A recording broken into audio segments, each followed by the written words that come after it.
Greetings! My name is Mike Bankhead. I am your host. I am a bass player and songwriter from the Gem City, Dayton, Ohio. This episode is brought to you by my debut album, Echo in the Crevices, which turns 5 years old on July 17th. Next week, I'll have a pricing special on that record, so if you don't have a copy yet, find me on social media and I'll tell you how to get one for just $5. On today's podcast, I welcome back music journalist and general music enthusiast Taylor Ruckle, and we talk about our favorite albums from the second quarter of 2022. Here we go. So, Taylor, the second quarter of 2022 is over. So I've heard. I've been told. Mercifully? Is that a maybe, perhaps, mercifully? I don't know. There's been a lot of albums. So on the one hand, yeah, it's nice we can kind of section this period off and sort of look at it, deal with it, you know, get it all together, round it all up. So one thing that was a challenge for me when I was doing this is there's a whole bunch of stuff that came out like in March that I didn't get to. And then I would be like, oh, this is going to be good for the second quarter. And then I look at the release date and it's like March 20th. I'm like, well, nope. So for the listeners, we did this in the first quarter. We talked about our 5 favorite records of the first 3 months of 2022. Taylor and I are now going to talk about our 5 favorite records that released in the second 3 months of 2022. And as the guest, you go first. Oh, I'm honored. All right. Well, okay. So it's, you know, in keeping with the theme of time moving very strangely, it feels like this was ages ago, but this record actually only came out 2 months ago in May. And my first pick is Dance Fever by Florence and the Machine. Mike, how familiar are you with this act? I am familiar with the name Florence and the Machine. I could not tell you what kind of music they make. Okay, and this might be odd because what I mostly love about this record is the way it's kind of in conversation with her older discography. But it also stands on its own, of course. I think it's just some outstanding work. If you're not a fan, maybe the narrative isn't as important, but Florence and the Machine is this, you know, artist who's always had this very sort of grandiose force of nature kind of songwriting persona, writing these very big, very maximalist kind of pop, like chamber pop kind of arrangements with harps and orchestra arrangements and things like that. And on her last album, High as Hope, there was this kind of attempt to write about herself instead of writing from this kind of mythologized persona that she sometimes puts on, with I think kind of mixed results on that record. And so this one I really love because she kind of has it both ways. She's writing kind of about this persona and not just outside of it. And she walks this tightrope where she writes these very sort of these songs that talk about kind of her very mundane, real person life, and then also about this sort of stage persona that she has. The first song on this record is called King, and it's this really amazing, you know, balancing act where she talks about the sort of struggle of like, you know, trying to decide whether to have children as she's getting older, and also having this, you know, artistic project mean so much to her.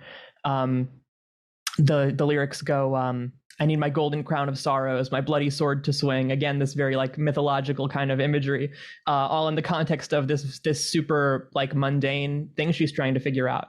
And so it's like she's kind of acknowledging there's something ridiculous about this lifestyle that she has, and also kind of doubling down on it.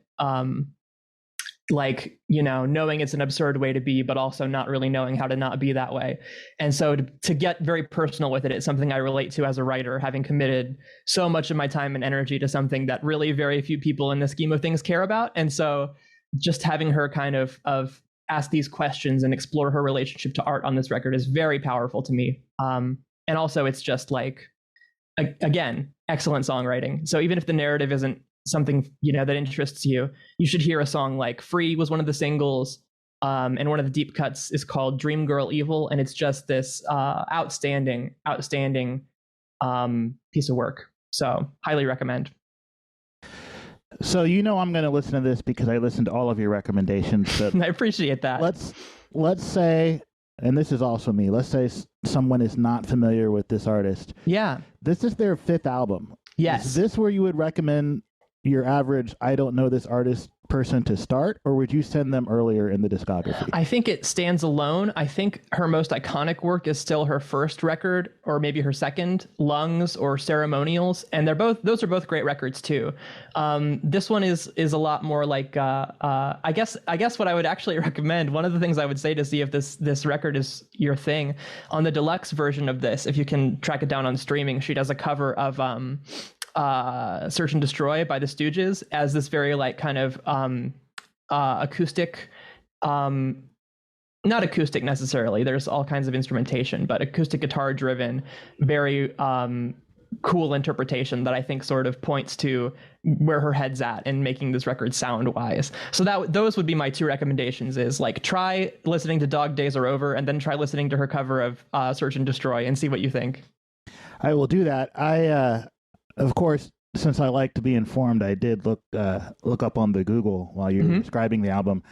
Jack Antonoff wrote about half of these songs. Yes. Or co-wrote about half of these songs. And if you're not like a complete music nerd listener, Jack Antonoff is one of those songwriters that kind of just works with everyone in the indie pop world these days. He's written with Taylor Swift and Lorde and St. Vincent and pretty much, if you're a lady songwriter doing pop-ish kind of music, yes, you've probably written with this guy at some point.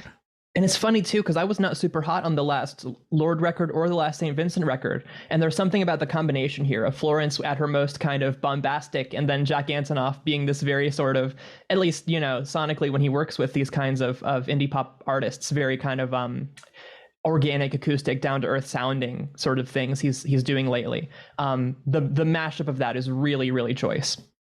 Cool. So you picked a lady singer for your first one. Let me go there as well. My first one is from Louise Post, who, if you are of a certain age, you will remember her as one of the 2 songwriters and 2 lead singers of Veruca Salt back in the 90s. Veruca Salt were a band from the lovely Midwestern city of Chicago, and they released 2 albums and an EP before having a very acrimonious split. Louise Post and Nina Gordon broke up as friends and also the band. Louise kept the band name and released 2 other Veruca Salt records, and then they grew up, got over the differences, and got the whole band back together and made a completely new record about 6-7 years ago. What Louise Post just released, only on Bandcamp, strangely enough, so you'll have to go to louisepost.bandcamp.com, is demos that she put together way back in the day, right when all that was coming down. One of them actually made the Resolver record, which is the first record that she made with Veruca Salt after the split. And one of my favorite musicians, Kelly Scott from Failure, is playing the drums on that demo. That's the loud one. The rest of these demos are all kind of soft and introspective. And if you're a fan of Veruca Salt, you know that they have songs that are soft and introspective. It's a nice way to look back into the past, right? These are old songs that she dusted off and had someone master. And Louise is working on a solo record, and this is kind of like here's a morsel to get you through these times while I'm working on my solo record if you need more of me. I think it's really great. Now then, they're demos, so they don't have the polish that a fully produced studio record would have. But if you're a fan of Veruca Salt or of Louise personally, you're not going to mind that. So yeah, my first one, Louise Post, But I Love You Without Mascara, demos 97 through 98. That's cool. I would never have heard of this one, and that's exciting. I think like anybody who grew up listening to a healthy amount of alternative rock radio, I'm familiar with the singles from this band. I do not know the deep cuts. I don't know the albums. I don't know the solo projects. So I'm glad to have that homework to go and get to work on. So if that is also you, dear listener, their debut record, American Thighs, is the one with the biggest single, and everyone knows that record. Yes. The record's good top to bottom. Their second album, 8 Arms to Hold You, is a stronger album. They had more money because they just sold a gazillion albums, and they went to Hawaii and recorded the second one with Bob Rock. So obviously the label. Oh yeah. Okay. The label paid for like the super big, well-known producer, and it sounds bigger and more produced, but the songs are great. So actually, my favorite thing in their catalog is that second record, 8 Arms to Hold You, which I think came out in 97. Ish. I'm not going to look that up right now, but that's my official guess. But it's one of those rare occurrences where I think their sophomore record is better than the debut. Top to bottom, the songs are great. So if you want a Veruca Salt primer, and go listen to those first 2 albums. After the split, Nina Gordon actually released a solo record of her own, also recorded with Bob Rock. It completely tanked. By completely tanked, I mean she only sold 300,000 copies or so. Ooh, okay. Which sounds wonderful by today's many standards. Times, yeah, most people don't sell that much now, even popular indie acts, you know. No, but like at the time, that was like horrible, you know. And then she did another solo record later that didn't sell nearly as many. So she's got 2 solo ones, but really, Louise and Nina are both great songwriters on their own, but that's a band where the whole is better than the sum of their parts. Well, awesome. Yeah, I'm glad they're back together. And then I don't know that if you're not a fan of this band, you probably don't care about the one they released in like 2015, 2016. But as a fan, I thought it was great to have it back. I just wish they would go on tour. Like they're all grown with families now, and they don't have time for that, which makes me sad. I'd love to see them again. Where are they from? You might have mentioned that, and I might have missed it. Chicago, Illinois. Though I believe everybody lives in Los Angeles now because. That's what happens. That's what happens. Well, how about this? I'll go for a record to follow up that was made by a fairly well-known producer on a fairly well-known label. And this record is Jasmine in the Wild, the debut solo record from Jasmine Burke, who was the lead singer of the band Weaves. If you've ever heard of them. Was that Waves with Waves? Weaves. Different. No, I have not. Weaves. Weaves. No, I have not. So this is a band that I sort of became a fan of by chance, really, just because I had seen them open for Mitski back in 2016 when she was touring Puberty 2. And I happened to catch a show, and they were the opener, and they absolutely slayed it. Jasmine Burke is this amazing vocalist, amazing performer, has this very, distinctive kind of delivery. And about a couple of years ago, the band broke up, and she, moved away from Toronto to Hamilton in Canada, and started working on her computer, just sort of this very exploratory process of figuring out what she sounds like on her own. And on this record, I think there's some pretty exciting results. It was made during the pandemic, again, at home in this very bedroom pop mode. But it turned out to be this really bright, very optimistic sounding kind of pop record, this very bright green, flowery, kind of sun-drenched, just sort of, enjoying the freedom and the openness of starting over, which is really refreshing in a landscape of some rightfully bleak other pandemic projects people have been putting out. She ultimately ended up finalizing this, recording it with John Congleton, who's worked with St. Vincent, again, as we've talked about, Angel Olsen, Sharon Van Etten, somebody else who's very much in that sort of similar to a Jack Antonoff kind of lane of working with a lot of these indie stars. And so I'm a little bit puzzled about why this record didn't get any real attention outside of Canada, because Weaves was a pretty respected band. This record had some amazing singles. I recommend checking out the track. What is it called? The track is called Find the Light, and it just blew me away. Great video too. She's got, backup dancers and wardrobe and everything very on lock. Just excellent stuff. And it came out on Anti Records, who I think are a pretty well-known, respected indie label. So I'm still kind of scratching my head why I haven't seen a lot of writers, pick up on this. I can tell you why. Go. So I've never heard of this person before, but as again, I don't want to sound stupid, so I Googled her, and I now follow Jasmine on Instagram. Jasmine is way too brown for mainstream pop music. Sad. That's my official guess to why media You may be right. is I not don't know. giving her coverage. You know, the band, when she was in a band, she got a lot of write-ups from like Bandcamp Daily and that sort of tier of coverage. So there's a lot going on this year, and I understand that like solo projects of well-known bands aren't always guaranteed the same sort of success, but it is a bummer, and I'm sure that plays a role like in everything else.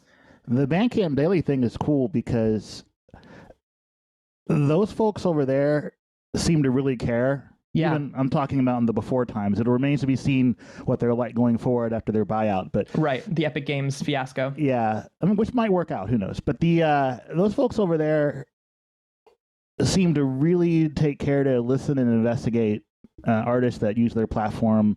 And so I feel like if you're getting editorial coverage from those people, you've done something right. So now I'm going to have to go find that article of her previous project and go read that. And those two, I think there were two Weaves albums. They're great. The solo stuff is definitely like stiffer than when you've got a full band, and there's that sort of, they were very dynamic kind of live energy. But again, Jasmine is this really strong vocalist, very unique, and just a joy to listen to. So highly recommend. All right, so let me go to another brown person. The segue doesn't always work, but sometimes it does. So my next choice is William Duvall's solo record, his second solo record.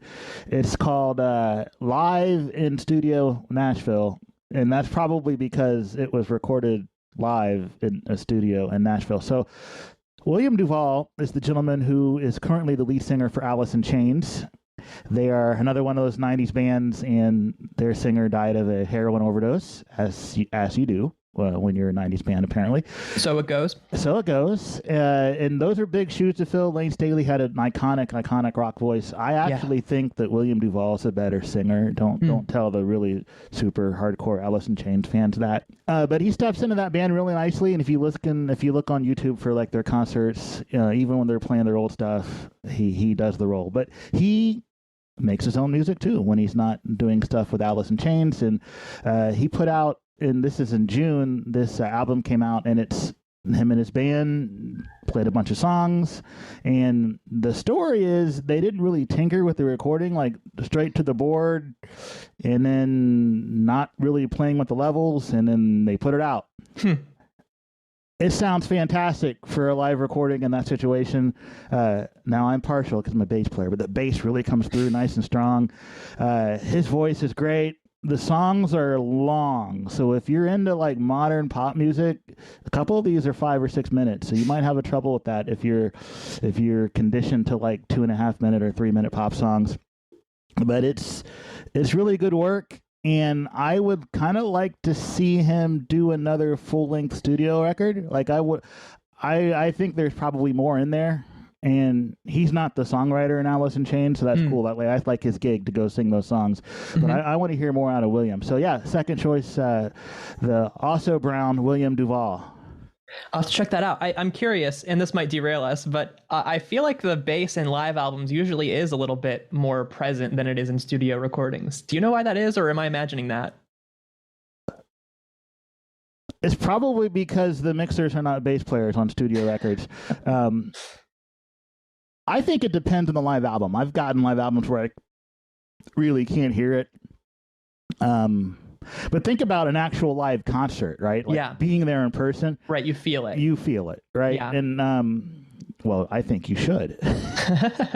Naturally. But again, I'm a bass player, so I'm definitely not There's impartial. an element of bias there. Oh, yeah. Like, in fact, the gentlemen who engineer my records are going to laugh at me if they listen to this, because the first thing I say when I get mixes back is, I need more bass in that. Whether they've already turned it up, like, I've got it as loud as reasonable as possible. You're going to offend people with how bassy this is. Nope, more. This is something worth being unreasonable about.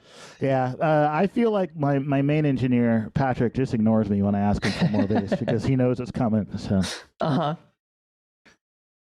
Well, should I go on with my next pick? You should. I'm going to drop one that I don't know, I don't want to presume, but of all the things that I brought today, this is the one that most struck me as something you might be into. And this record is 40 Ounces to Fresno by Joyce Manor. And this is a band I had kind of checked out on. They're from Torrance, California. They've been around for going on like I think 10 or 12 years now, and this is their 6th record, I believe. I had heard the first few and sort of forgotten that they were still around, but this one is well worth checking up on, and their records are very short, so it's not difficult to sort of get involved with. This record, 40 Ounces to Fresno, is 9 songs and it's under 17 minutes, and it's just great power pop hooks, great riffs, everything you want in like a summer rock record, and none of the cruft. It's very like succinct, very catchy, very energetic, just all the good stuff, just the good parts. Happy punk rock then. Yes. It's I have a blurb coming out for this one on the Flood Magazine mid-year album list, and the comparison that I kind of came up with that I've been messing around with is that it's sort of this like sweet spot between something like Fountains of Wayne and something like Guided by Voices, where you have these sort of perfect little melodies that are like so polished and poppy, and then you have them in these super compact, very unsentimental packages where the song is kind of over as soon as the idea is communicated. The music can be very kind of bittersweet and very sentimental, but the packaging is just like as sort of put it down, get it done as it can be. And when you do that, the idea is over before you have the chance to get tired of it. And so it's this very fun record. The lyrics are very heartfelt. And it's really easy to just sort of put on a loop and enjoy over and over. You know that when you mention Fountains of Wayne and Guided by Voices, this is the one I'm going to listen to first, right? See, this is what I'm saying. I know that this is your speed. That's like right at what I'm looking for. So yeah, and cool. It not always sound wise rather, as much as it is just like the spirit of the thing. I think that there are some moments where they sound like either of those bands, but mostly it's sort of just their philosophy of pop songcraft that I think will be very familiar and very enjoyable if you're into those bands. Excellent. All right, so yeah, I got no segue for my next one. This is going to be messing up the flow. I know, something completely different. So did you hear about the Third Secret record that came out? No. See, it's kind of funny that we run, I mean, you're a professional music writer, but we run in completely different music circles. And so when I start talking about this, you'll know who all these people are. So Third Secret is a super group that came out this year. Here are their lineups. Matt Cameron's their drummer, who you might know from bands such as Temple of the Dog, Soundgarden, and Pearl Jam. Yep. Chris Novoselic is their bass player, who you might know from Nirvana. Who now? Who's this band Nirvana? Tell me more. Kim Thayil is their lead guitarist, who you might know from Soundgarden. Mm-hmm. So it's those guys, plus a gentleman named John Dupree, and 2 lady singers, Jennifer Johnston and Jillian Ray. And apparently this started, like, they're all friends, and they were all writing stuff, and they were going to make a whole bunch of EPs. But like Thayil was writing with Cameron and Novoselic was writing with one of them. And so it ended up being they were all kind of doing separate things, and they decided, let's all throw it together and make a big band. So the Third Secret record came out on April 11th. If you like Soundgarden, Nirvana, or Pearl Jam, then you have to go hear this, because now it doesn't sound like any of those things, but these are the gentlemen that are making the sounds in those bands. So like the way the music is played will sound familiar, but the songwriting is different. Having dual women as the vocalists kind of gives it a different sound, but the songs are good, and it's a nice rock and roll record, and I like rock and roll records. Absolutely, yes, that's why we're here. That's why we're here. So the self-titled Third Secret album, their website is delightfully simple and unencumbered, almost like they're not even trying to make, like there is a website, but it reminds you of something you would have seen on the web like in 98. Oh yeah, this has big GeoCities energy for right? Sure. Yes. Like it's great. Like there's not a lot there, but like I'm looking for the like links to the web ring, where's the other fans. But like everything you need is there. Here's a couple of live videos. Here's a couple of music videos. Here's some pictures of us that you could use that are royalty free. Here are the goofy guitar tunings we used to make this record in case you want to try to play some of this stuff. Oh, that's yeah. cool. There's literally a link for that. So yeah, I love it. Yeah, this is you've got me with the website now. Like you already had me interested, but now I must click on some of these links. Yeah. So yeah, my third record, Third Secret. Third Secret, number 3. I love that. So I guess that makes this my fourth record. And my fourth record is a record called Ethiops by the abstract hip hop artist Billy Woods. And as we've probably you could gather from our discussions, the caveat here is I'm not nearly as plugged into hip hop as I am with indie rock. I check out records here and there. I don't have as much of the overall context. But this is the kind of record you hear that just bowls you over with how sort of smart, virtuosic, and just like powerful it is. Billy Woods is this really phenomenal wordsmith. He has this really powerful, very forceful delivery, and he's made this record as this kind of album-length exploration of Black identity in Africa and the Black diaspora. And as in a lot of kind of post-colonial literature, dealing with kind of the way generational trauma can sort of warp time and make history sort of this ever-present thing that never really goes away. And the title of the record is this word Ethiops, which is an archaic European word for people from Africa. And so throughout this record, he's kind of dealing with the fact that this sort of sense of African identity historically has in some ways been constructed by European colonization. He's somebody who spent part of his childhood in Zimbabwe, which comes up a lot in the songs. And he also draws in just so much of, literature and film and all kinds of other media that gets incorporated. The record is this full-length collaboration with a producer called Preservation, who is also excellent. Lots of very jazzy instrumentals, lots of abstract drumless instrumentals and things like that. So it's a very interesting record sound-wise. It's just very, brilliant lyricism. I did an interview with him. I was lucky enough. And the whole of it, we talked for about an hour. And most of that time was him breaking down the references in a single song from this record. So it's the kind of thing that really rewards repeat listening. And it's the kind of thing where every time you listen to it, you're going to, understand some new facet of it or hear something you didn't hear before. And it's an excellent, excellent listen. The first thing, is that interview already out? Yes. Yeah, that is on Post Trash. All right. I will go find it and I'll link to it in the show notes. Second of all, could you spell the name of the record for the people? Because it is not spelled how you might think. That's a good point. Yeah, the record is spelled Aethiopes, Ethiops. Very, again, archaic spelling, archaic terminology. And that's how you can find that. Your point about colonization still being felt today. I mean, the Europeans showed up and drew lines on land that didn't have lines and put people from completely different ethnic groups, tribes, and languages and said, you're all living in the same country now. Right. And should there be any surprise that caused problems? No, absolutely not. Yeah. But yeah, the countries as constructed that live today on the African continent are very much a colonizer construct. Yeah. Yeah. So you see where this record is coming from. I do. So we'll link to to your interview in the show notes. And Billy Woods has a lot of records. Yes, this is his 10th LP, I think, and not including other projects. He's in a duo called Arm & Hammer, you might have heard of. They had a record last year that was, a lot of critics' favorites. So...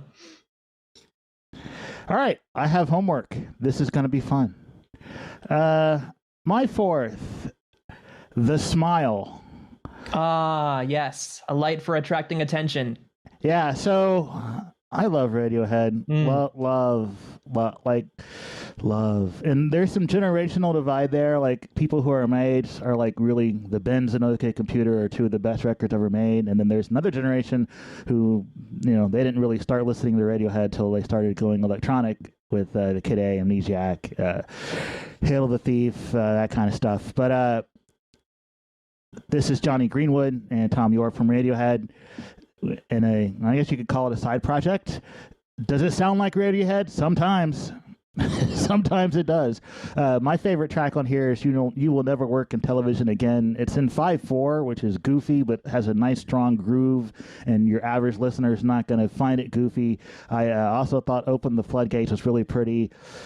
If you miss Radiohead because they haven't dropped anything in a few years since the Moon-Shaped Pool came out, this might scratch that itch for you. And these musicians are so well known, I don't really feel like I need to say a lot more. I think you covered it, Like, what else can you say about Radiohead that hasn't been said? I will say the 2 Radiohead LPs that I own on, physical copies of are The Bends and In Rainbows. So I've got right there the uprights, just like I'm on both sides here. I've got both sides of the continuum here of Radiohead. You do. I like both of the things, all kinds of things this band does. I'm a big fan of this record too. When I heard it, it kind of struck me the same way that Hail to the Thief did, which is, okay, this is really good. And at some point, I'm going to be able to sit down and realize how good it is. And, the first time I heard it, just kind of washed over me as this like Radiohead sounding mass. So I'm very looking forward to, in the coming years, just sort of going back and letting it sort of differentiate itself and pick out like what are the highlights here. Yeah, I feel like you. I think repeated listens are required to really get this one, and I've only listened to it like twice, but I know I'll come back to it. So, yeah. All right, number 5 from you. Number 5 from me is a record called "Versions of Modern Performance" by Horse Girl. We're finishing out here with our longest album titles, each of us. This is a record that's gotten a lot of hype in the kinds of circles that I run in. It's basically music writer catnip. I'll just say that up front, but I think it's worth your time anyway, in spite of that. This is a debut album by this indie rock band from Chicago, and they're this teenage trio playing this very 90s influenced sound. It's very, grimy guitars, sometimes kind of hazy, sometimes they're kind of jangly. The vocals are mixed very low, in that sort of style. They get compared a lot to like people like Built to Spill and Yo La Tengo and Sonic Youth. And they're also very self-aware, seemingly, about working in that lane. The album title being Versions of Modern Performance, having song titles like The Fall of Horse Girl and The Guitar is Dead 3. So it's funny. They seem to have kind of emerged fully formed with this like pitch perfect sense of cool and irony. And also the record is just very solid. I was wary at first because anytime something like this starts becoming popular among music writers, I'm instantly sometimes suspicious of it. But I cannot deny, I have to give a shout out to the writer Hayden Merrick, who turned me onto this band. And after a few listens, it's like, yeah, they're right. It's good stuff. I think there's some tendency to be hyperbolic when there's a very, very good young rock band up on the come up. But this record is very vibey. It's very listenable. There's just enough kind of hooks to keep you in it for the whole run. And it's become really my palate cleanser album I put on between whatever else I'm working on and just really have a great time vibing out with and letting sort of the guitar haze just wash over me. Indie music writer catnip. Yeah. That's what I'm going with. They are on Matador Records. So yeah, exactly. There's a box checked. So you get it. You see where this is coming from. They're very pale. Mm-hmm. Yes, indeed. Yes, indeed. What's the Pedro the Lion line about bands with managers are going places with their something hair and their pale faces. I can't pull it, but you know what I'm talking about. They're like Wet Leg with an extra person. It's a very similar phenomenon to Wet Leg, who was almost on this list, except I do think that this record is a little bit better than the Wet Leg record. Side note, I didn't like that record. I thought it was fair. Yeah. All right, I didn't think it was bad. It's like, Yeah, the singles were really striking, and the rest was a little bit, either you like it or you're not. People love that record though. It's like they're like the it band right now, as you know, being an indie music writer. I don't see it. I think I'm old. I'm old. Cause... Definitely a band where I like the singles, and the more I listen to the album, it's like, Yeah, this could be something, but I don't know if I hear it, the way everybody else, people like the buzz and they like to get on with what's up and coming, and I think there's potential in that band. And I won't say I didn't enjoy the record; it has its moments, but yeah, this one is a similar lane in terms of like the adoption, the buzz around it, but I think it's a little bit more of a solid underlying record behind all that. Hey, but I haven't heard any of that yet, so I'm probably likely to not be as cynical about it. One of the Bandcamp tags, and by the way, those are self-entered, it says shoegaze. And there's not enough shoegaze in my life, so I'm interested to see how that... Because you didn't use any words that made it sound like there would be shoegaze until you said guitars watching over you, then I thought, but... yeah, it's the kind of thing where there's hooks, but you don't really get them until the second or third listen, if that makes sense. It's like the guitars are playing melodies, but you might miss them entirely the first time you hear this record. So in that way, it is kind of shoegazy. Awesome. So my last one, Calexico El Mirador. Now, my friend Jill has told me many times to go listen to Calexico, and I didn't listen to her because I don't know why. Shame on me. So sorry, Jill. But this new record came out, and I don't know if all of Calexico's music is like this, but it's like Latino indie pop fusion. Like there's stuff that sounds like cumbia. And like salsa, and some of their songs are sung like half in Spanish.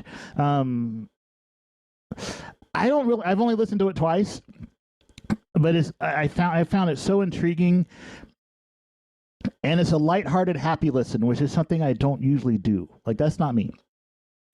Danceable, catchy, adorable, even. Calexico's newest record, El Mirador.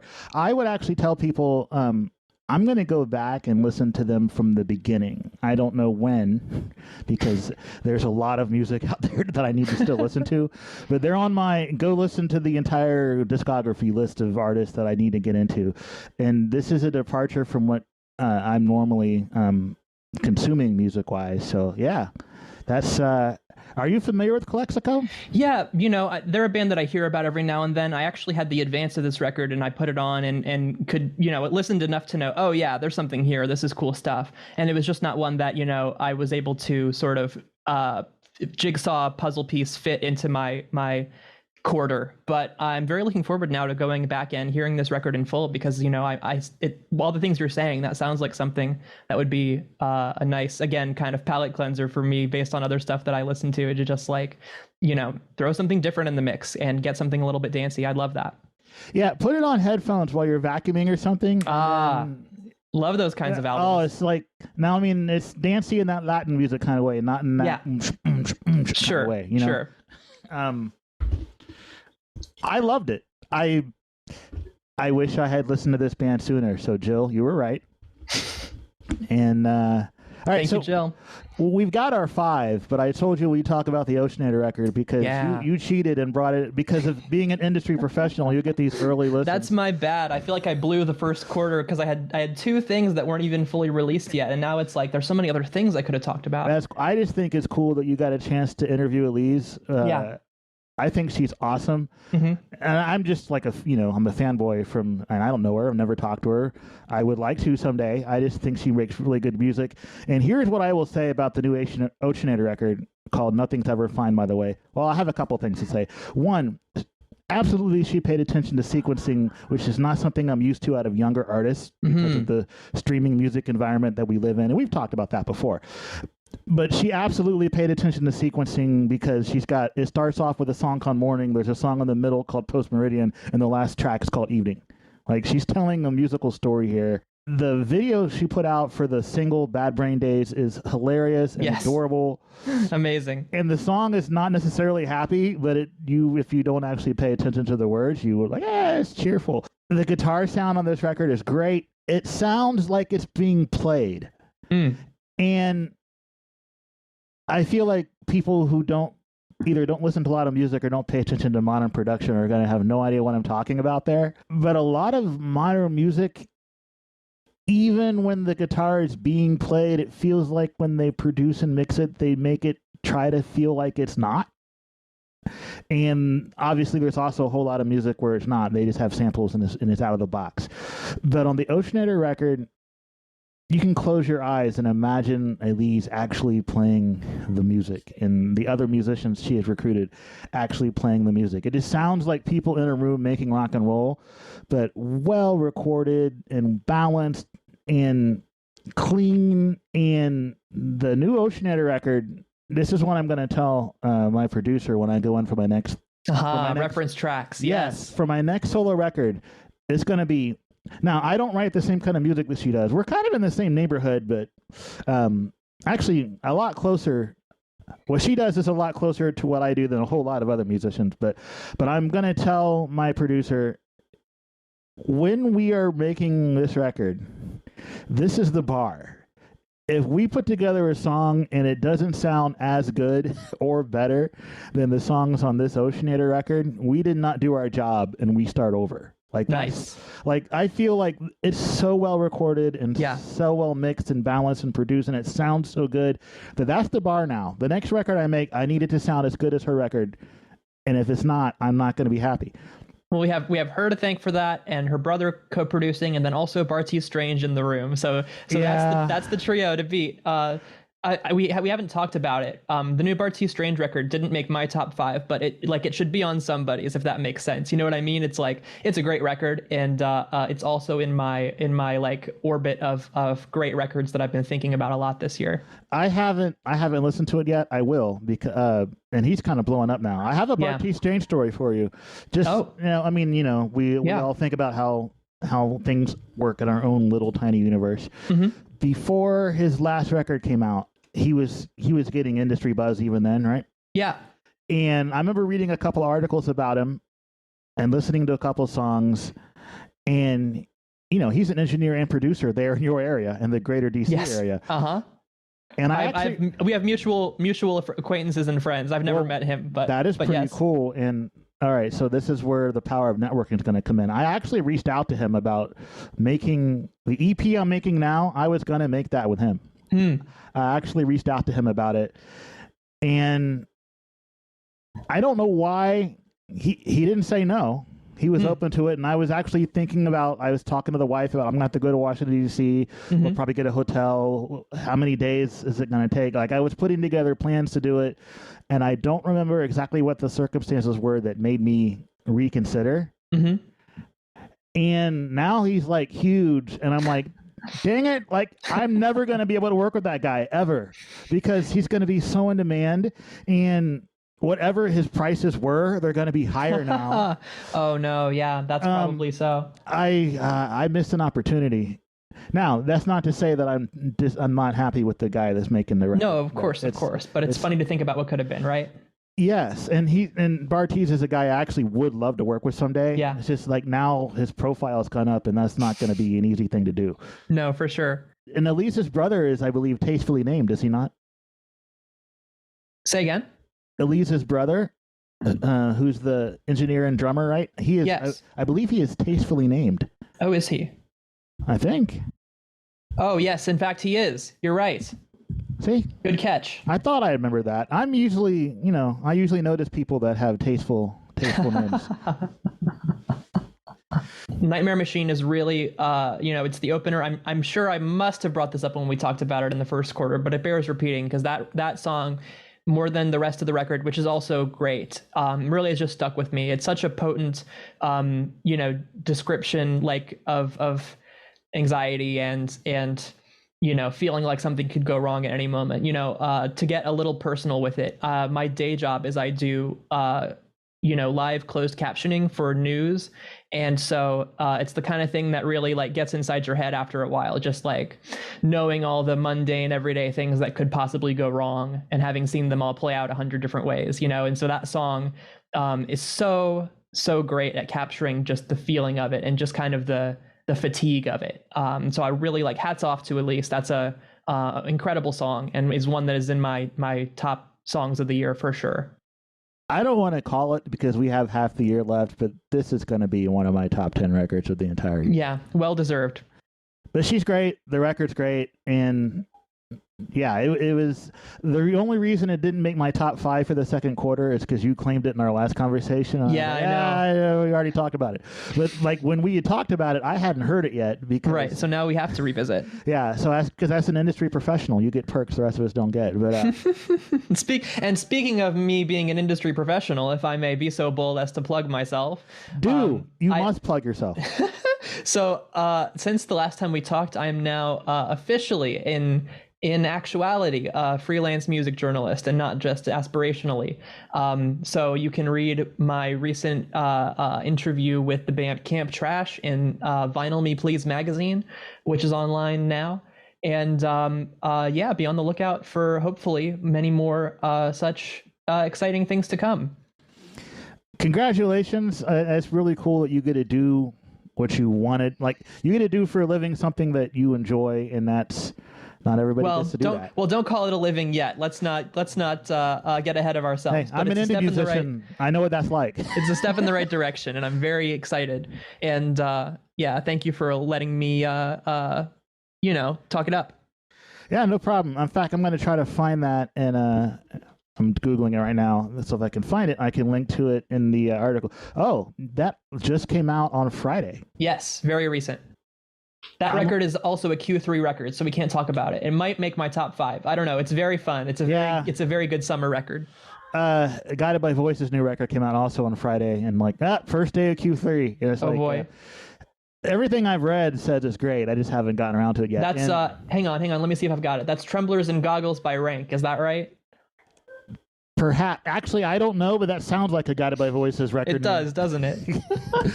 Just pick a bunch of words that make nothing and then throw them all together, and you've got yourself a Guided by Voices album name. Is there anything else, Taylor, you need to plug, or anything else that you had to say before I turn the recording off? No, I don't think so, except thanks again so much for having me. It's always a blast, and I really appreciate it. Oh, it's fun. And I, as somebody who likes discovering new music to me, and I know that I'm always going to get something interesting and different than what I would be listening to. I feel like if I was 20, I would be right on the cutting edge there with you with all the new indie rock. But I'm old, and so when artists from the 90s do stuff, I'm yep, I'm gonna get that new stuff for the old band, right? And I appreciate that also, because I don't like the way that artists just fall by the wayside as soon as they turn 30. What's up with that? Why are we not paying more attention? So thank you for keeping me in the loop there, because genuinely it's very I justice for those bands. Get old and continue to release music, and let's talk about it. As a 44-year-old artist, yeah, thank you. But it doesn't mean just because you get old doesn't mean you no longer have anything interesting to say. Absolutely. Sometimes it does. Sometimes, and yet, But also, just because you're 20 doesn't mean that you have anything interesting to say. So true. And there are a lot of bands that are young, but don't have much to say. At least, that is certainly true. Yeah, but the point is, there's a lot of music. We both consume a lot of music, but we both consume a lot of music that might not overlap, which is why it is a useful exercise to have these conversations. So, totally agree. I've discovered 5 new records from our conversation today, and they're going on my listen to this list, and I'm sure I will get 5 more in 3 months. So I hope so. I look forward to it. Thanks, Taylor. Thanks once again to Taylor Ruckle for joining me, for bringing the enthusiasm, and for giving us some really good music recommendations for this quarter. Thank you, dear listener, for being here with me today. And once again, this episode is brought to you by my debut album, Echo in the Crevices, which is almost 5 years old. Time flies. Next week, a chat with another musician. In the meantime, why don't you like or subscribe to this podcast wherever it is you consume podcasts? I'd really appreciate that. Have a great weekend.